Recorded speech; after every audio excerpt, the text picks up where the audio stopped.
तुमने 2 साल जम के जेई के लिए यहाँ पे मेहनत करी, लेकिन एक छोटी सी गलती की वजह से अगर तुम्हें एग्जाम हॉल में एंटर ही नहीं करने दिया जाए तो कैसा लगेगा। तो ऐसी गलतियां हर साल को स्टूडेंट्स करते हैं और यही गलतियां तुम्हें अवॉइड करने की जरूरत है।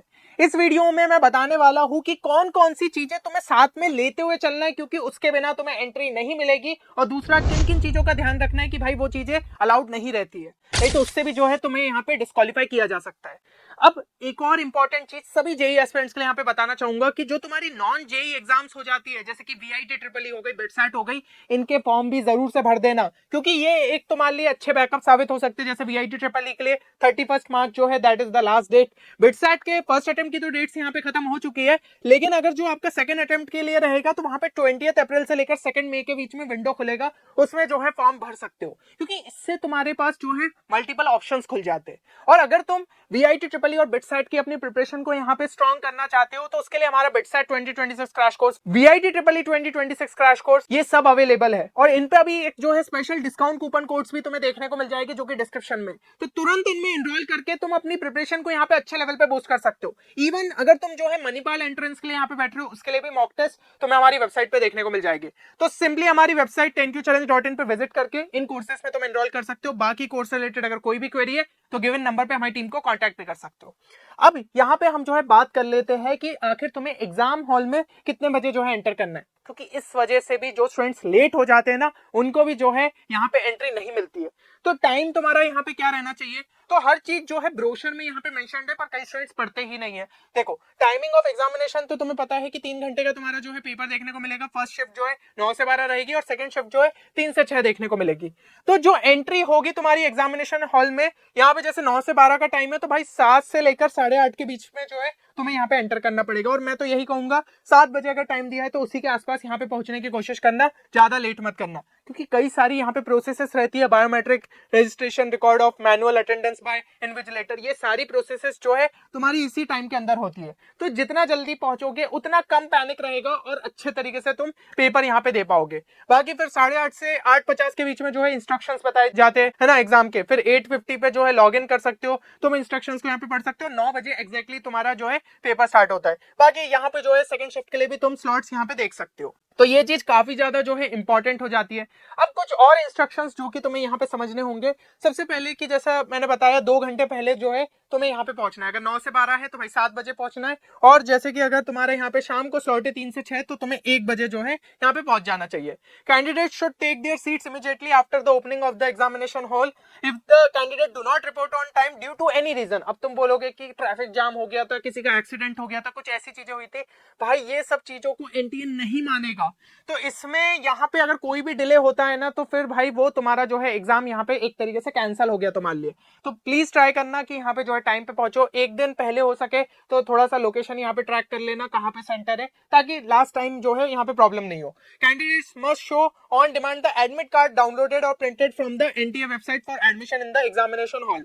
The test centre staff on duty is authorised to verify the identity of candidates and may take steps to verify and confirm the identity credentials. ठीक है ना, तो ये जो तुम्हारी मतलब फोटो तुमने एडमिट कार्ड में लगाई होगी उस हिसाब से तुम्हारी जो है मैच किया जाएगा। और बाकी जो है एडमिट कार्ड के साथ यहाँ पे फोटो आईडी भी जो है तुम्हें यहाँ पे कैरी करना है, नहीं तो तुम्हें जो है यहाँ पे एंट्री नहीं मिलेगी, है ना। तो ये चीजें जो है तुम्हें साथ में कैरी करनी पड़ेगी।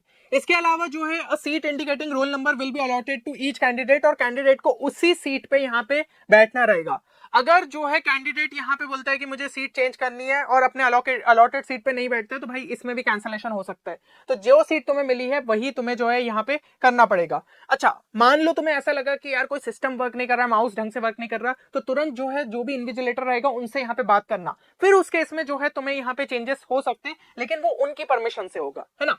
फिर candidate should ensure that the question paper available on the question is as per the candidate opted subject indicated in the admit card. ठीक है, जो भी तुमने यहाँ पे सब्जेक्ट्स करे थे, the subject of the question paper is other than candidate opted a subject, the same may be brought to the notice of the invigilator concern. तो जैसे ही मैंने बताया, कोई भी ऐसी प्रॉब्लम रहे सीधा इन्विजिलेटर के पास जाओ। और फिर candidates may approach the centre superintendent या फिर invigilator for the technical assistance, first aid, emergency या फिर कोई भी इंफॉर्मेशन, है ना। तो भाई सिस्टम में अगर कोई प्रॉब्लम है, ऐसा कुछ भी प्रॉब्लम रहे, तुम तुरंत जो है यहाँ पे करना।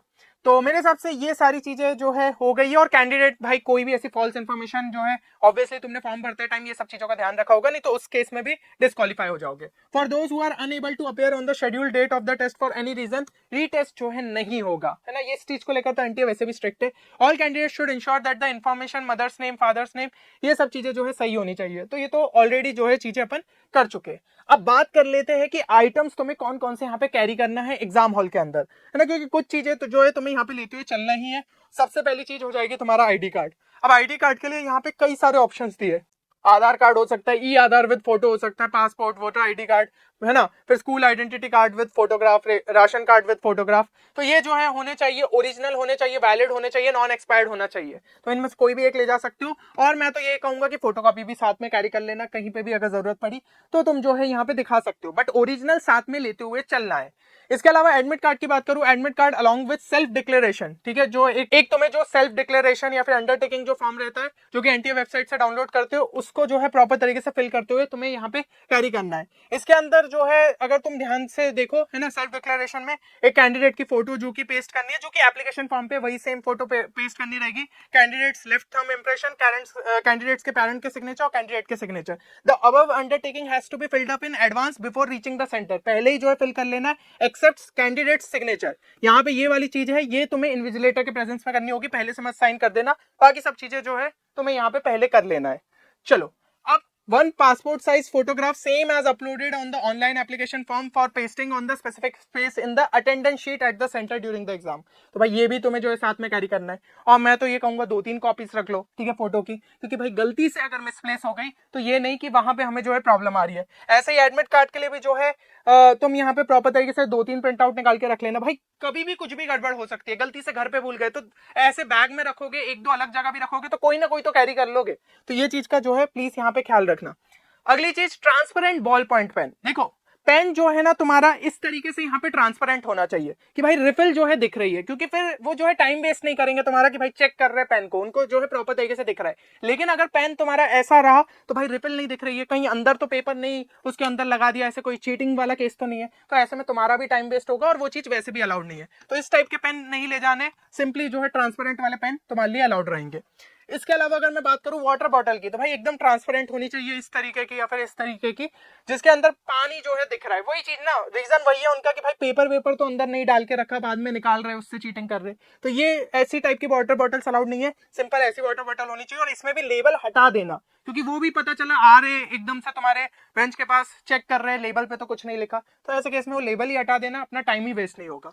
Next, PWD certificate. तो भाई जो भी अगर कैंडिडेट्स है तो उनको एक फॉर्म देखने को मिल जाएगा यहाँ पे, तुम मतलब ये जो सर्च करोगे ना तो तुम्हें ऑनलाइन ही देखने को मिल जाएगा, बाकी एनटी के ब्रोशर में भी दिया है, तो उसको डाउनलोड करके जो है तुम्हें प्रॉपर तरीके से यहाँ पे सिग्नेचर करवाना है, अथॉरिटी जो भी रहेगी, है ना, वो चीज करना है। फिर ड्रेस कोड की अगर मैं बात करूँ, ऐसे कोई स्पेसिफिक ड्रेस कोड कभी भी एनटीए नहीं बोलता है, लेकिन हमें जो जिस टाइम पे वो जो है सिक्योरिटी चेकिंग और ये सब, उनमें हम अपना ज्यादा टाइम वेस्ट नहीं करना चाहते हैं ना, तो इसके लिए ये चीजों का ध्यान रखो। सबसे पहले कुछ चीजें तो ऑलरेडी मेंशन्ड है कि इंस्ट्रूमेंट्स, ज्योमेट्री या फिर पेंसिल बॉक्स तुम नहीं ले जा सकते हो। फिर हैंडबैग, पर्स, ये सब जो है नहीं। फिर any kind of paper, stationery, textual material, printed या फिर रिटर्न मटेरियल, ये सब नहीं ले जा सकते। ई टेबल्स, ठीक है ना, खाने की चीजें नहीं। Mobile phone, earphone, microphone, pager, calculator, docu pen, slide rules, log tables, camera, tape recorder, कुछ भी नहीं ले जा सकते हो। Electronic watches with facility of a calculator, ये भी नहीं। तो भाई वॉच के केस में भी कोशिश करना सिंपल डायल वाली ले जाओ, है ना, डिजिटल वाली में हो सकता है फिर वही चीज उनको जो है डाउट जा रहा है ऐसा कुछ, तो सिंपल वॉच रखना। एनी मेटेलिक आइटम या फिर इलेक्ट्रॉनिक गैजेट्स, डिवाइसेस, ये सब भी अलाउड नहीं रहते। अच्छा, कुछ चीजें जो कि तुम ले जा सकते हो लेकिन अपनी रिस्क पे। देखो बैग अगर तुम साथ में अपने ले जा रहे हो तो वो वैसे भी तुम्हें जो है अपने मतलब एग्जाम का जो रूम रहेगा या फिर हॉल रहेगा उसके बाहर रखना पड़ेगा। तो कभी भाई कहीं पे भी मिसप्लेस हो गया तो वो तुम्हारी जिम्मेदारी पे। अगर पेरेंट्स साथ में आए तो उनको दे देना। तो उसी चीज सेम चीज गोस फॉर द मनी, ठीक है। फिर व्हीकल की अगर जो है की है वो भी तुम्हें एग्जाम हॉल के बाहर रखना पड़ेगा, क्योंकि मेटल आइटम्स वैसे भी अलाउड नहीं है। हो सकता है शायद अलाउ कर दे, है ना, चाबी का तो, पर सेंटर टू सेंटर चीजें वेरी कर सकती है, तो इन चीजों का थोड़ा सा यहाँ पे ध्यान रखना। रफ वर्क की अगर मैं बात करूं, all calculation writing work is to be done only in the rough sheet provided at the test centre in the examination room or hall, and on completion of the test candidates must hand over the rough sheet to the invigilator on duty in the room or hall. भाई साथ में नहीं ले जा सकते हो rough sheet, क्योंकि वो भी डिस्क्वालिफिकेशन में काउंट होगा। तो प्लीज याद रखना, अगर रफ शीट में जो भी चीजें करिए वही छोड़ के जाओ। भाई क्वेश्चन पेपर वैसे भी तुम्हें बाद में देखने को मिल जाएगा, इतने सारे तो मेमोरी बेस्ड पेपर सब चीजें आ जाती है, तो वो वैसे भी मिल जाएगा। तो प्लीज इस टाइप की रिस्क मत लेना कि रफ शीट खुद के साथ लेके जा रहे हो। अच्छा, पेपर्स में जो है अभी नए फीचर इंट्रोड्यूस कर दिए गए, अटेम्प्ट 1 में भी तुम्हें देखने को मिले होंगे, अगर जिन्होंने नहीं दिया उनके लिए बता दूं। देखो, एक एक्सेसिबिलिटी का फीचर है कि कैंडिडेट्स जो है डार्क मोड और लाइट मोड में स्विच कर सकते हैं। कभी कभी तो स्टूडेंट्स लाइट मोड में उतना कंफर्टेबल नहीं होते, डार्क मोड में ज्यादा जो है कंफर्टेबल रहते, तो तुम इस तरीके से जो है स्विच कर सकते हो। फिर कैंडिडेट्स जो है इंक्रीज और डिक्रीज कर सकते हैं फॉन्ट साइज ऑफ कंसोल, है ना, यहाँ पे जो है अगर तुम्हें साइज बढ़ाना है तो वो तुम्हें देखने को मिल जाएगा। Candidates can enable the cursor trail, ये जो है आपको यहाँ पे फीचर देखने को मिल जाएगा। Candidates can choose the cursor size, जो तुम्हारे यहाँ पे कर्सर का दिखता है ना, उसका भी अगर साइज मान लो तुम्हें नहीं समझ में आता है, वो भी तुम जो है बढ़ा सकते हो।